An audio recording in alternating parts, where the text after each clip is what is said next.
ഇന്ന് നമ്മുടെ സമൂഹത്തിൽ ദിനംപ്രതി വൃക്ക രോഗികളുടെ എണ്ണം വർദ്ധിച്ചു വരികയാണ്. അതോടൊപ്പം തന്നെ ഡയാലിസിസ് യൂണിറ്റും വർദ്ധിച്ചു വരുന്നു. ഇനിയിപ്പോൾ ഡയാലിസിസ് ചെയ്യാത്ത രോഗികളാണെങ്കിൽ അവർ ചെറിയ ചെറിയ ഡയറ്റൊക്കെ മെയിൻറ്റെയിൻ ചെയ്യണം. അതായത് പ്രധാനമായിട്ടും വാട്ടർ ഇൻടേക്ക്. അങ്ങനെയാണെങ്കിൽ നമ്മളൊരു കിഡ്നി ഫങ്ഷൻസിങ് ഒക്കെ കറക്റ്റ് ആവുകയും മറ്റു പല രോഗങ്ങളും നമുക്ക് പ്രിവെൻറ്റ് ചെയ്യാൻ പറ്റും. ഇനി ഇതുമായി ബന്ധപ്പെട്ട് പല പല സംശയങ്ങളുണ്ടാകും. എത്ര ഗ്ലാസ് വെള്ളം കുടിക്കണം, എങ്ങനെയൊക്കെയാണ് ഫ്രൂട്ട്സ് കഴിക്കേണ്ടത്, ഇനി ഡയാലിസിസ് എപ്പോഴാണ് ചെയ്യേണ്ടത്, ഇനിയിപ്പോൾ കിഡ്നി സ്റ്റോൺ ഉള്ള ആളുകൾ എത്രത്തോളം വെള്ളം കുടിക്കണം. ഹായ്, ഞാൻ doctor Juhi Das, Q&B health കെയറിലെ ഹോമിയോപ്പതിക് ഫിസിഷ്യനാണ്. ഇന്ന് നമ്മുടെ സമൂഹത്തിൽ ദിനംപ്രതി വൃക്ക രോഗികളുടെ എണ്ണം വർദ്ധിച്ചു വരികയാണ്. അതോടൊപ്പം തന്നെ ഡയാലിസിസ് യൂണിറ്റും വർദ്ധിച്ചു വരുന്നു. അപ്പം എത്രത്തോളം നമ്മളെ ബോഡിയിൽ കിഡ്നി ഫങ്ഷനിങ് കറക്റ്റ് ആണോ അത്രത്തോളം, അതായത് കിഡ്നി ഫങ്ഷനിങ് പ്രോപ്പർ അല്ലെങ്കിൽ അത്രത്തോളം രോഗികളുടെ എണ്ണം വർദ്ധിക്കുകയും അത്രത്തോളം ഡയാലിസിസ് യൂണിറ്റ് സ്റ്റാർട്ട് ചെയ്യുകയും ചെയ്യുന്നു. അപ്പോൾ ഈ ഒരു കിഡ്നി ഡിസീസ് അല്ലെങ്കിൽ ഈ ഒരു കിഡ്നി ഫെയിലിയർ എന്ന് പറയുമ്പം രണ്ട് രീതിയിലായിട്ട് പറയുന്നുണ്ട്. അക്യൂട്ട് റീനൽ ഫെയിലിയറും ക്രോണിക് റീനൽ ഫെയിലിയറും. അക്യൂട്ട് റീനൽ ഫെയിലിയർ എന്ന് പറയുമ്പം സഡൻ ആയിട്ടുള്ള, അതായത് പെട്ടെന്നുണ്ടാകുന്ന ഒരു ഇതിനെയാണ് അക്യൂട്ട് റീനൽ ഫെയിലിയർ എന്ന് പറയുന്നത്. അതായത് നമുക്ക് എന്തെങ്കിലും ഇൻഫെക്ഷൻസോ അല്ലെങ്കിൽ മറ്റു വൈറൽ ഇൻഫെക്ഷൻസ് ഒക്കെ ഉണ്ടെങ്കിൽ അത് അക്യൂട്ട് റീനൽ ഫെയിലിയറിലേക്ക് ലീഡ് ചെയ്യാനുള്ള ഒരു ചാൻസ് ഉണ്ട്. മറ്റൊന്ന് chronic renal failure. Chronic renal failure എന്ന് പറയുമ്പോൾ, ക്രോണിക് എന്ന് പറയുമ്പോൾ പ്രൊലോങ്ഡ് ആയിട്ട്, അതായത് കുറേ കാലം എടുത്തിട്ട് വരുന്നതാണ് ക്രോണിക് റീനൽ ഫെയിലിയർ എന്ന് പറയുന്നത്. അതിൻ്റെ ഒരു കാരണങ്ങളെന്ന് പറഞ്ഞു കഴിഞ്ഞാൽ നമുക്ക് എന്തെങ്കിലും BP ഇഷ്യൂസ്, അതായത് അൺകൺട്രോൾഡ് ആയിട്ടുള്ള BP അല്ലെങ്കിൽ അൺകൺട്രോൾഡ് ആയിട്ടുള്ള ഡയബറ്റിസ് അല്ലെങ്കിൽ പ്രമേഹം അല്ലെങ്കിൽ അമിത വണ്ണം ഉള്ളവർക്ക് അല്ലെങ്കിൽ മറ്റ് വേറെ എന്തെങ്കിലും ഇൻഫെക്ഷൻസ് ഉണ്ടെങ്കിൽ അതൊക്കെ ഈ ഒരു കോസസ് ഒക്കെ ക്രോണിക് റീനൽ ഫെയിലിയറിലേക്ക് വരാനുള്ള ഒരു ചാൻസ് ഉണ്ട്. ഈ ഒരു കിഡ്നി ബുദ്ധിമുട്ട് വന്നു കഴിഞ്ഞാൽ ശരീരം പല രീതിയിലുള്ള, തുടക്കത്തിലൊന്നും ലക്ഷണങ്ങളൊന്നും കാണിക്കത്തില്ല. ഒരു 30% അല്ലെങ്കിൽ ഒരു 40% ലക്ഷണങ്ങളൊന്നും കാണിക്കത്തില്ല. പക്ഷേ ഒരു സ്റ്റേജ് കഴിഞ്ഞ് കഴിഞ്ഞാൽ ഒരു 3rd സ്റ്റേജ് അല്ലെങ്കിൽ 4th സ്റ്റേജിലോട്ട് കടന്നു കഴിഞ്ഞാലാണ് ബോഡിയിൽ കുറേ ലക്ഷണങ്ങൾ കാണിക്കുക. പ്രധാനമായിട്ടുള്ള ലക്ഷണങ്ങൾ എന്ന് പറഞ്ഞാൽ നമുക്ക് ഉറക്കക്കുറവുണ്ടാവും, അതായത് ക്ഷീണം തോന്നുക. നമുക്ക് എപ്പോഴും ചില സമയത്ത് രാത്രികാലം നമുക്ക് ഉറങ്ങാൻ പറ്റാത്തൊരവസ്ഥ വരിക, അല്ലെങ്കിൽ പകൽ സമയത്ത് നമുക്ക് അമിതമായിട്ടുള്ള ക്ഷീണം തോന്നുക. അതേപോലെ കാലുകളിലും കൈകളിലും ഒക്കെ, അതായത് പ്രധാനമായിട്ടും കാലുകളിലൊക്കെ നീര് വയ്ക്കുക. രാവിലെ എഴുന്നേൽക്കാൻ വന്നുമ്പോൾ കണ്ണിന് ചുറ്റും ഒരു പഫിനെസ് അല്ലെങ്കിൽ ഒരു വീക്കം പോലെ തോന്നുക.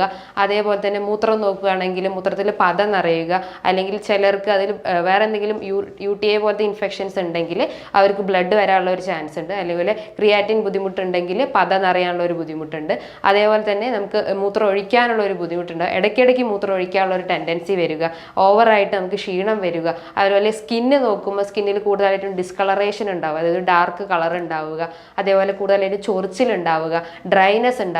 ഡ്രൈനെസ് ഉണ്ടാവുന്നതിൻ്റെ ഒരു പ്രധാനപ്പെട്ട കാരണം എന്ന് പറഞ്ഞു കഴിഞ്ഞാൽ നമ്മുടെ ബോഡിയിൽ യൂറിക് ആസിഡിൻ്റെ അളവ് കൂടുന്നത്. യൂറിക് ആസിഡ് കൂടാനുള്ള ഒരു കാരണം എന്ന് പറഞ്ഞു കഴിഞ്ഞാൽ കിഡ്നീൻ്റെ ഫിൽട്രേഷൻ കറക്റ്റ് ആവുന്നില്ല. അതായത് കിഡ്നീൻ്റെ ഒരു പ്രധാനപ്പെട്ട ധർമ്മം എന്ന് പറഞ്ഞു കഴിഞ്ഞാൽ നമ്മളെ ബോഡിയിൽ വേസ്റ്റിനെ ഫിൽട്ടർ ചെയ്യുന്നത്, ബ്ലഡിനെ ഫിൽട്ടർ ചെയ്തിട്ട് വേസ്റ്റ് എക്സ്ക്രീറ്റ് ചെയ്യുന്നതാണ് കിഡ്നീൻ്റെ ഒരു ഫംഗ്ഷൻ എന്ന് പറഞ്ഞു കഴിഞ്ഞാൽ. അപ്പോൾ പ്രോപ്പറായിട്ട് ആ ഒരു ഫിൽട്രേഷൻ നടന്നിട്ടില്ലെങ്കിൽ നമ്മുടെ ബോഡിയിൽ യൂറിക് ആസിഡ്, യൂറിയ, ക്രിയാറ്റിനൊക്കെ കൂടാനുള്ള ഒരു ചാൻസ് ഉണ്ട്.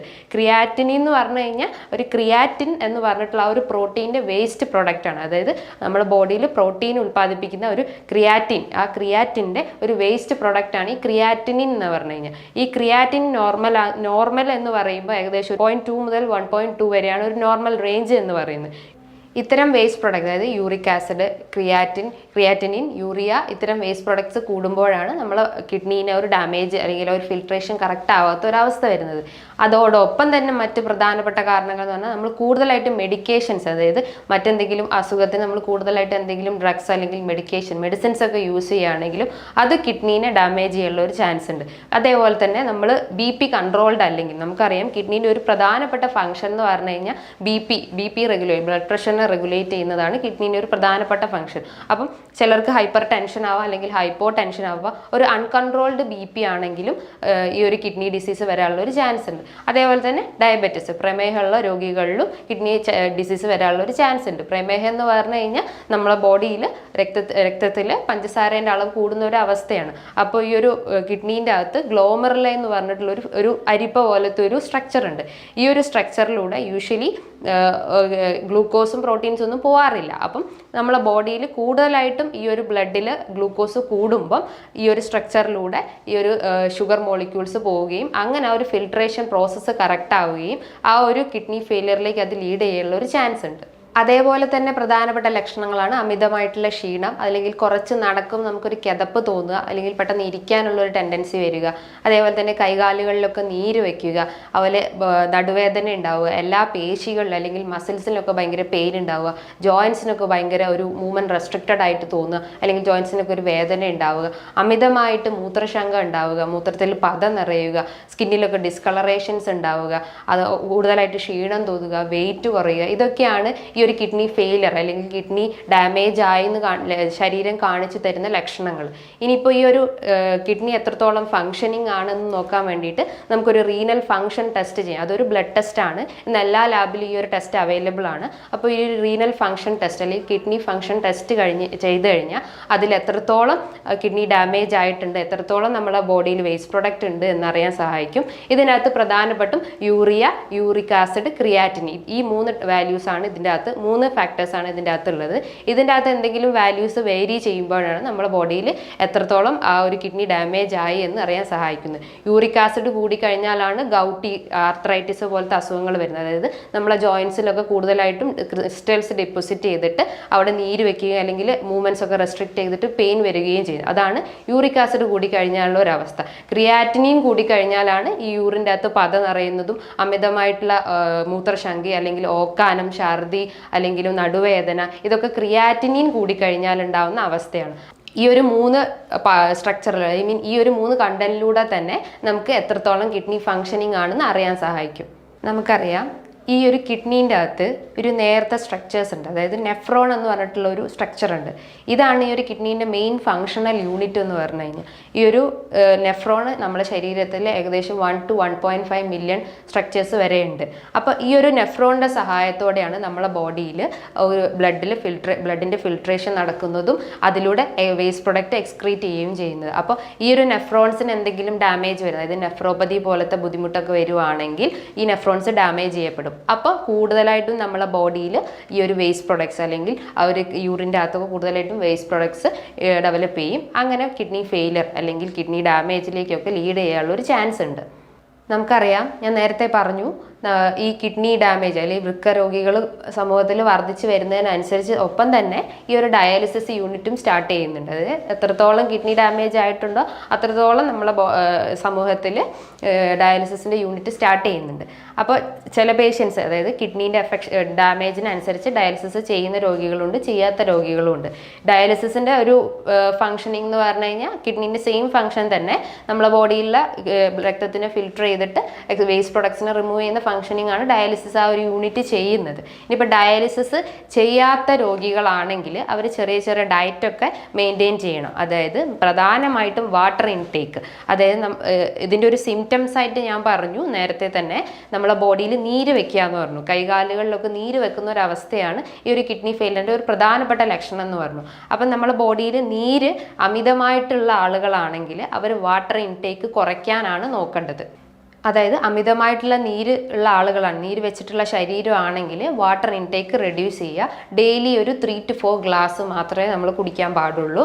ഇനിയിപ്പം നീര് ഇല്ലാത്ത ശരീരമാണെങ്കിൽ, നമുക്ക് നീരില്ലാത്തൊരു ശരീരമാണെങ്കിൽ അവരെ യൂറിനറി ഔട്ട്പുട്ട് എത്രത്തോളം ഉണ്ടോ അതിനനുസരിച്ചാണ് നമ്മൾ വാട്ടർ ഇൻടേക്കും എടുക്കേണ്ടത്. അതായത് യൂഷ്വലി ഒരു യൂറിനറി ഔട്ട്പുട്ട് എന്ന് പറഞ്ഞു കഴിഞ്ഞാൽ 1 to 1.5 ലിറ്ററാണ് ഒരു യൂറിനറി ഔട്ട്പുട്ട് കാണിക്കുന്നത്. അപ്പോൾ അത്രത്തോളമാണ് നമ്മൾ വാട്ടർ ഇൻടേക്കും എടുക്കേണ്ടത്. അതേപോലെ തന്നെ നമ്മൾ ഡയറ്റിൽ കൺട്രോൾ ചെയ്യേണ്ട ഒരു പ്രധാനപ്പെട്ട ഫാക്ടറാണ് സാൾട്ട്, ഉപ്പെടുക്കുന്നതിൻ്റെ ഒരു അളവ്. അതായത് ഉപ്പെടുക്കുന്നതിൻ്റെ അളവ് എന്ന് പറഞ്ഞാൽ കഴിവതും കുറയ്ക്കാൻ നോക്കുക. അത് ബി പി അസുഖങ്ങൾ, അതായത് ഹൈപ്പർ ടെൻഷൻ പോലത്തെ അസുഖങ്ങളിലേക്ക് ലീഡ് ചെയ്യാനുള്ള ഒരു ചാൻസ് ഉണ്ട്. നമ്മുടെ ബോഡിയിൽ സ്വെല്ലിംഗ് ഒക്കെ ഉണ്ടാക്കാനുള്ള ഒരു ചാൻസ് ഉണ്ട്. അപ്പോൾ ഉപ്പിൻ്റെ അളവ് കഴിവതും കുറയ്ക്കാൻ നോക്കുക. അതേപോലെ നമ്മൾ ഒഴിവാക്കേണ്ട ഒരു പ്രധാനപ്പെട്ട ഒരു ഫുഡ് ഐറ്റംസ് ആണ് ഫ്രൂട്ട്സ്. ഫ്രൂട്ട്സിൽ നോക്കുകയാണെങ്കിൽ നമ്മൾ ജാക്ക് ഫ്രൂട്ട് അല്ലെങ്കിൽ ചക്കപ്പഴമൊക്കെ കഴിക്കുന്ന ആളുകളായിരിക്കും. അതിനകത്ത് കൂടുതലായിട്ടും ഷുഗർ, ഗ്ലൈസമിക് ഇൻഡെക്സ് കൂടിയൊരു സാധനമാണ് ഈ ചക്കപ്പഴം എന്ന് പറഞ്ഞു കഴിഞ്ഞാൽ. അപ്പോൾ അത് ഒഴിവാക്കാൻ നോക്കുക. അപ്പോൾ ഡയബറ്റിസ് ഒക്കെ ഉണ്ടെങ്കിൽ ആ ഒരു ഇത് കൺട്രോൾ ചെയ്ത് കഴിഞ്ഞാൽ ഡയബറ്റിസ് പ്രിവെൻറ്റ് ചെയ്യാൻ പറ്റും. അതോടൊപ്പം തന്നെ ഈ ഒരു കിഡ്നി ഫങ്ഷനിങ്ങും പ്രോപ്പറാക്കാൻ പറ്റും. അതേപോലെ തന്നെ ഒഴിവാക്കേണ്ടതാണ് നാളികേരം. നാളികേരം നമ്മൾ കൂടുതലായിട്ട് എടുക്കുകയാണെങ്കിൽ നമ്മുടെ ബോഡിയിൽ പൊട്ടാസ്യത്തിൻ്റെ അളവ് കൂടാനുള്ള ഒരു ചാൻസ് ഉണ്ട്. അപ്പോൾ അത് പൂർണ്ണമായിട്ട് ഒഴിവാക്കുക. അത് ഒഴിവാക്കാനൊപ്പം തന്നെ നമ്മൾ ഉൾപ്പെടുത്തേണ്ട ഫ്രൂട്ട്സ് എന്ന് പറഞ്ഞു കഴിഞ്ഞാൽ ആപ്പിള്, പപ്പായ, ഗൗവ അല്ലെങ്കിൽ പൊമോഗ്രാനൈറ്റ് ഇതൊക്കെ വെച്ചിട്ട് സാലഡ്സ് ആയിട്ട് നമുക്ക് ഭക്ഷണത്തിൽ ഉൾപ്പെടുത്താവുന്നതാണ്. ഇതൊക്കെയാണ് ഫ്രൂട്ട്സിൻ്റെ ഇതിൽ വരുന്നത്. ഇനിയിപ്പോൾ വെജിറ്റബിൾസ് നോക്കുകയാണെങ്കിൽ നമ്മൾ ചീര അല്ലെങ്കിൽ ലീഫി വെജിറ്റബിൾസിൻ്റെ അകത്തും കൂടുതലായിട്ടും പൊട്ടാസ്യം കണ്ടന്റ് ഉണ്ട്. അത് ഒഴിവാക്കാൻ നോക്കുക. പകരം മറ്റ് വെജിറ്റബിൾസ് ഒക്കെ നമുക്ക് എടുക്കാവുന്നതാണ്. ഒനിയന് അല്ലെങ്കിൽ ടൊമാറ്റോ ഇതൊക്കെ എടുക്കാവുന്നതാണ്. ഇനിയിപ്പോൾ ചെറു മത്സ്യങ്ങളാണെങ്കിലും നമുക്ക് എടുക്കാൻ പറ്റുന്നതാണ്. omega-3 ഫാറ്റി ആസിഡ്സ് അടങ്ങിയിട്ടുള്ളത് കൊണ്ട് തന്നെ അതൊക്കെ കൂടുതലായിട്ടും ഭക്ഷണത്തിൽ ഉൾപ്പെടുത്താവുന്ന ചെറിയ ചെറിയ മത്സ്യങ്ങളൊക്കെ ഭക്ഷണത്തിൽ ഉൾപ്പെടുത്താവുന്നതാണ്. അതേപോലെ തന്നെ പാല്, തൈരൊക്കെ ഉൾപ്പെടുത്താവുന്നതാണ്. ഈ ഒരു ഡയറ്റ് പാറ്റേൺ ഫോളോ ചെയ്യുക. ഇത്തരം കിഡ്നി ഡാമേജ് ഉള്ള ആളുകൾ പ്രധാനമായിട്ട് ശ്രദ്ധിക്കേണ്ട കാര്യങ്ങൾ വാട്ടർ ഇൻടേക്ക്, സാൾട്ട് ഇൻടേക്ക്, അതേപോലെ തന്നെ ഫ്രൂട്ട്സ്, വെജിറ്റബിൾസ് ഇതൊക്കെ ഒരു ബാലൻസ്ഡ് ഡയറ്റിൽ മെയിൻറ്റെയിൻ ചെയ്യുക. വാട്ടർ ഇൻടേക്ക് ആണെങ്കിൽ നമ്മൾ എത്രത്തോളം വെള്ളം കുടിക്കുന്നോ അതിനനുസരിച്ചാണ് നമ്മൾ വാട്ടർ ഇൻടേക്ക് മെയിൻറ്റെയിൻ ചെയ്യേണ്ടത്. സാൾട്ട് പൂർണ്ണമായിട്ട് ഉപേക്ഷിക്കുക. അതേപോലെ തന്നെ ഫ്രൂട്ട്സും വെജിറ്റബിൾസും ആണെങ്കിലും നേരത്തെ പറഞ്ഞ പോലെ തന്നെ ലീഫി വെജിറ്റബിൾസ്, അതേപോലെ തന്നെ ജാക്ക് ഫ്രൂട്ട്സ്, തേങ്ങ ഇതൊക്കെ ഉണ്ടെങ്കിൽ കഴിവതും ഒഴിവാക്കാൻ നോക്കുക. നല്ലപോലെ വെള്ളം കുടിക്കുക. ഈ ഒരു ഡയറ്റ് പാറ്റേൺസ് പ്രോപ്പറായിട്ട് മെയിൻറ്റെയിൻ ചെയ്യുക. അങ്ങനെയാണെങ്കിൽ നമ്മളൊരു കിഡ്നി ഫങ്ഷൻസിങ് കറക്റ്റ് ആവുകയും മറ്റു പല രോഗങ്ങളും നമുക്ക് പ്രിവെൻറ്റ് ചെയ്യാൻ പറ്റും. ഇനി ഇതുമായി ബന്ധപ്പെട്ട് പല പല സംശയങ്ങളുണ്ടാവും. എത്ര ഗ്ലാസ് വെള്ളം കുടിക്കണം, എങ്ങനെയൊക്കെയാണ് ഫ്രൂട്ട്സ് കഴിക്കേണ്ടത്, ഇനി ഡയാലിസിസ് എപ്പോഴാണ് ചെയ്യേണ്ടത്, ഇനിയിപ്പോൾ കിഡ്നി സ്റ്റോൺ ഉള്ള ആളുകൾ എത്രത്തോളം വെള്ളം കുടിക്കണം, ഇനി സ്റ്റോൺ വരാത്ത ആളുകളാണെങ്കിൽ എങ്ങനെ ഡയറ്റ് കൺട്രോൾ ചെയ്യണം, പ്രോട്ടീൻ റിച്ച് ആയിട്ടുള്ള ഭക്ഷണങ്ങൾ എടുക്കണോ, കാർബോഹൈഡ്രേറ്റ് കുറയ്ക്കണോ, അങ്ങനെ പല പല സംശയങ്ങളും നിങ്ങൾ ഇതുമായി ബന്ധപ്പെട്ട് നിങ്ങൾക്ക് തോന്നിയിട്ടുണ്ടാവാം. അങ്ങനെ എന്തെങ്കിലും സംശയങ്ങൾ ഉണ്ടെങ്കിൽ നിങ്ങൾക്ക് താഴെ കാണുന്ന നമ്പറിൽ കോൺടാക്റ്റ് ചെയ്യാവുന്നതാണ്. ഇനിയും മറ്റൊരു വീഡിയോയുമായി വീണ്ടും കാണാം. താങ്ക്